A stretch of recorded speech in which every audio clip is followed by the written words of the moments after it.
For this project, you're going to need some wash-away stabilizer that's woven and very, I don't know if this will let me zoom in, but it's pretty sturdy stuff. Sorry, this won't let me really get a good zoom.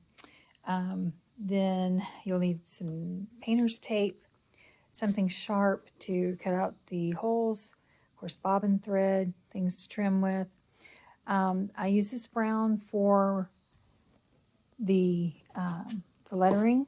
The gold is part of my trim, and then I already have on my machine a cream color that I'm going to use not only for the icing on the lettering, but also as the trim that ultimately gets used around the edges here. So you're going to need, for each panel, you will need two the material for front and back. You will need some batting as well. Forgot to mention, you're also going to need a bobbin of the same color of whatever you're going to end up using around the outside edge of your bunting. To get started, we're going to use regular bobbin here in your bobbin holder. This first round is going to be just an outline stitch to let you know where to place everything, a placement stitch.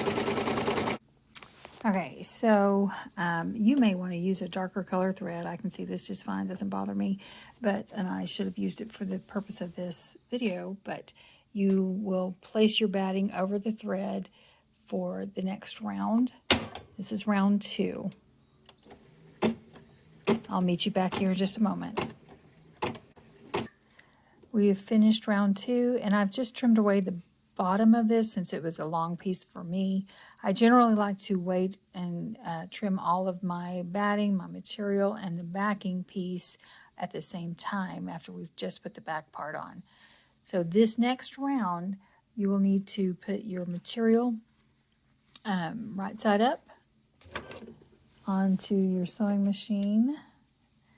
Make sure that it covers all of the lines really well, and stitch round 3.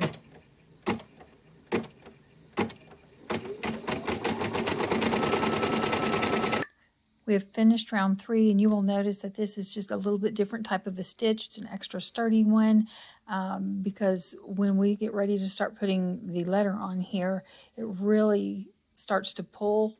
And so this is the other reason why I don't trim my fabric until the very end. In the event that we do have some severe pulling, you haven't trimmed this off and it pull away and totally ruin your work. So by leaving this on here until later, it'll help secure this and keep it going. This next round, 4th round, is just a placement line to know where you're going to put your bottom piece.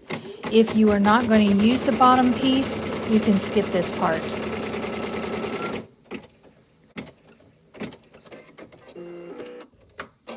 So I've got my fabric ready, and you're going to put it face down and line it up so that, oops, get some stuff there.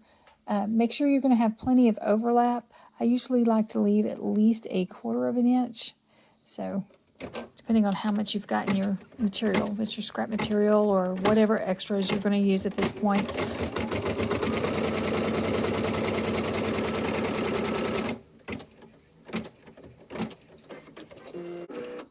At this point, I'm going to change out my thread to the top color that's going to go over here. This is going to be the gold, and I'll explain why in just a moment. Okay, this is the gold trim thread that I was talking about that I'm going to go ahead and put on, even though I haven't got a stitch down yet. And the reason for that is, one, this is an optional step, and you don't even have to have this on here. And I've made it so that if you don't want the decorative stitch, you can skip that part. But there is a very fine line, and you can't even really see it, but it's just I guess the OCD in me that I like to have that fine line the same color as my trim stitch. And so at this point, I'm going to pause the video because it's important to make sure that you hold this down so that we don't get any puckers in it or anything.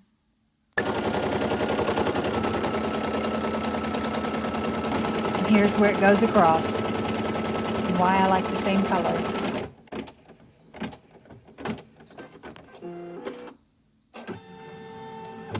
And then this next round, round 7, is going to be the decorative stitch. And so if you don't want it, you can skip that at this point. Okay, we have finished the decorative stitch. Next, you're going to place the color of whatever you're going to use for your the solid part of your letter. So me, I've chosen a little bit of a darker brown. I'd like more of a cinnamony brown, but I didn't have access to that, so I used what I had. So change color. Bobbin's still fine to be white because we haven't put that underneath part on there yet. Okay, we have finished the brown portion, and step 9 is now going to put the icing on the cookie part of the letter.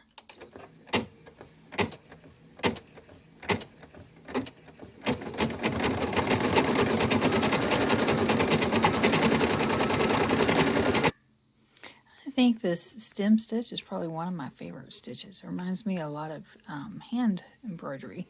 So you can go ahead and change your bobbin thread to meet the color of the thread that's on here that you're going to use as your stem stitch. I'm sorry, as your satin stitch that's going to go around it. What we're about to do next is we're going to take this off and we're going to put this on the back. Okay, so here we have taped down our fabric on the back, and it's covered the seams, and we have changed out our bobbin, our colored one, and so now we are going to stitch this and stitch round 10, which is going to tack down the back part of that.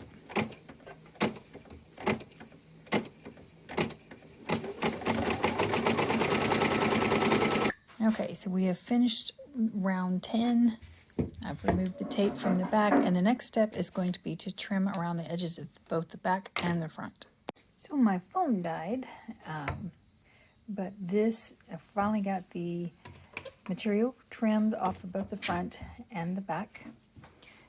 And so we are going to place it back on the embroidery machine. This is going to be round 11. It's going to go around both the inside and outside edge of what will be the satin stitch. It'll also zigzag it, and then it'll come around and do the satin stitch. Make sure, if you haven't already, make sure that you have put your same colored bobbin in the bobbin compartment. Okay, we have finished with the satin stitch. This next round 12, is an optional round, and it is a decorative stitch that goes all the way around the outside edge. I'll meet you back in a few moments. This next round, 13, is a placement round that will let you know where you need to cut out the circles. Now we're going to take it off of the embroidery machine, however you choose to trim out your circles, and then I'll meet you back here in a moment. Okay, that's probably my least favorite part of the project, but this is where time and patience will pay off. So if you did happen to make a little bit of a mistake and maybe snipped into the thread a little bit, if it's not too badly, don't worry about it, because in not this step, but this one after this, there's a little bit of a different type of stitch that will kind of help seal that up before the satin stitch gets done. This one is just going to be one more reinforcement round, I can't talk, and then a zigzag stitch. Snip this little bit of thread where my machine decided to do that. And now we have, it's called a tatami stitch, but it's a reinforcing kind of thing. You'll see it stitches differently.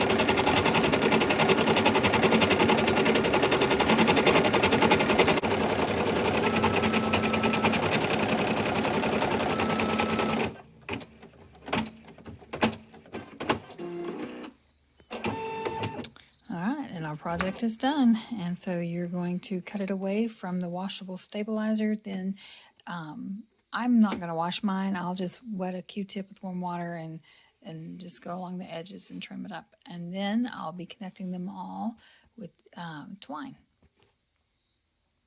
Thank you for watching.